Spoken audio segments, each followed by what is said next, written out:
প্রত্যেক বাড়িতেই খাওয়ার জন্য রুটি বানানো হয়। তা আপনি যখন রুটি করছেন, আপনার বাড়ির যত মেম্বার আছে সবার কুগ্রহ থেকে মুক্তি পেতে এবং কুপ্রভাব থেকে, নেগেটিভ এনার্জির থেকে মুক্তি পেতে, আপনার ঘরের প্রত্যেক মেম্বারকে ভালো রাখতে আপনি এই উপায়গুলো করুন। আপনি কি করবেন?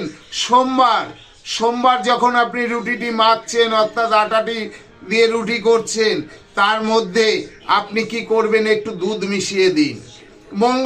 মঙ্গলবারে আপনি যখন আটা মাখছেন, একটু লঙ্কার গুঁড়ো দিন।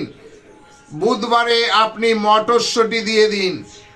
বৃহস্পতিবারে একটু হলুদ দিন। শুক্রবারে একটু টক দই দিন। শনিবারে একটু কালো জিরে দিন। রবিবারে একটু গোলাপ জল দিন। এইভাবে আপনি যদি প্রত্যেক দিন রুটি করতে পারেন, আপনার